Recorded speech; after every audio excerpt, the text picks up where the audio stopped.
Good evening and thanks for joining us tonight. 5 words shook us this weekend. Our entire family has COVID. Our Molly Grantham wrote those words on her Facebook page yesterday. What followed that first simple sentence was a story that describes in great detail the struggle and the anxiety and the worry that comes with a dangerous virus moving through your house. From your young children to your husband, eventually to you. All the while trying to care for a newborn just a couple days old, fearful he might be next to get sick.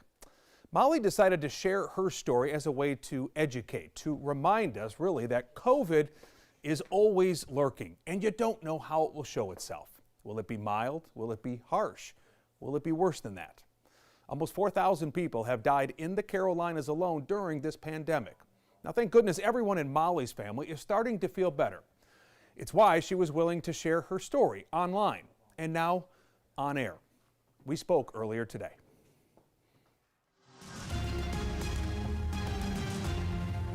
Molly, it's so great to see you. I wish it was in person, but this is the best we can do right now.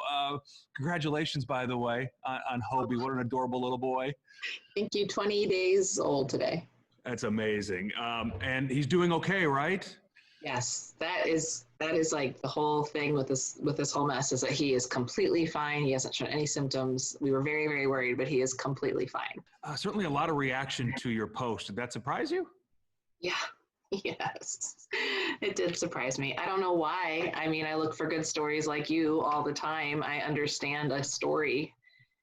We've had friends that have gotten it, and the second I hear that just they have it, I'm, texting and reaching out and wanting to help. So I shouldn't have been so naive or almost stupid in some way to think like, oh, this wouldn't necessarily resonate. But I think when you live it, and we're just day after day, we were just trying to get through each day. And, again, everyone was okay. And so once everyone was, I felt like it was okay to write about, and it wasn't really hitting me how nutty the whole thing sounded over the course of the whole 2 weeks. Let me back up and just kind of go through it a little bit more in detail.